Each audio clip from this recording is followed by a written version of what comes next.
going to end up here at the workshop. Our arrival is inexorable, inevitable, inconsequential. Yeah, no, Mr. Bannon, quite the opposite. The moment we got here, I sensed that there was something important to uncover. The very walls themselves are crying out for us to listen. And I wonder, what do you know of this place's construction? Well, I feel like it's pretty much public knowledge at this point, but my father, the illustrious Graham Bannon, set out to design the ultimate television production palace. Yeah, my father's career was at its heights. The only way he could go was up, and everyone knew it. Indeed, indeed. So it's fair to say the fabric of this building is a testament to your father's legacy. Which is why we have to ask, how could such a sad and terrible accident happen on his watch? Come on, I mean, it wasn't his fault, was it? He wasn't a bloody stuntman that fell. He wasn't a costume person who messed up the harness. And he certainly didn't make those stupid prop dumbbells. No. My father was too busy running things, yes. Directing, producing, writing, you know, the important stuff. I wonder, Mr. Bannon, if there isn't something to be said for each of those stories. Take the stuntsman, for example.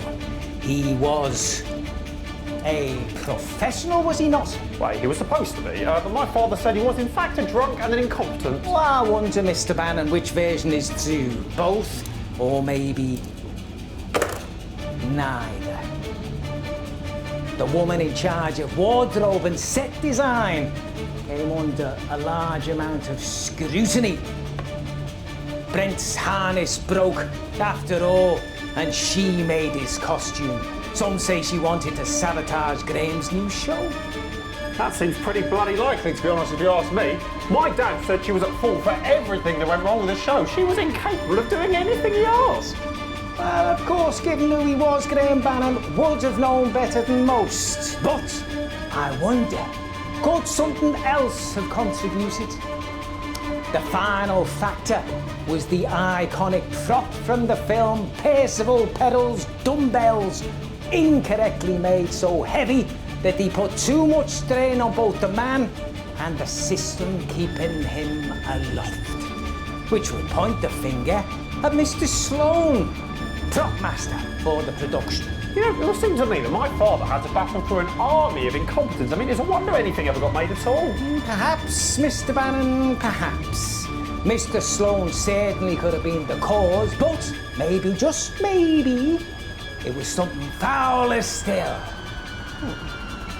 So which one was it then? Well, I'm afraid we are, unfortunately, a victim of my own natural talent. I'm incredibly sensitive to communications from the other side, as we all know, and here in this workshop, all three of these stories come together, meaning the spirits are trying to tell me multiple things at once. It's as if their messages to me are too loud, like they're shouting over one another. I can't quite pick out any individual voice. You may be unable to solve this part of your father's tale of woe tonight. Right, Tyler. So what you're saying is that you're so psychic you can't be psychic? Yes, exactly. But don't worry, Mr. Bannon. There are plenty of other places we can go where I'm sure the spirits will be clearer in their messages. We have a great deal to explore at the haunted Bannon soundstage to uncover the real story of what led to the creation now known as his cursed show. But before then, we've uncovered some previously lost footage, a documentary capturing the filming of Dying is Another Man's Job. Yes, it was originally damaged in the fire, so never made its way air. Indeed, Mr. Bannon, indeed, but believe me, it is most enlightening. Let's roll that. Holly! Holly, where's my medicine spray? Holly!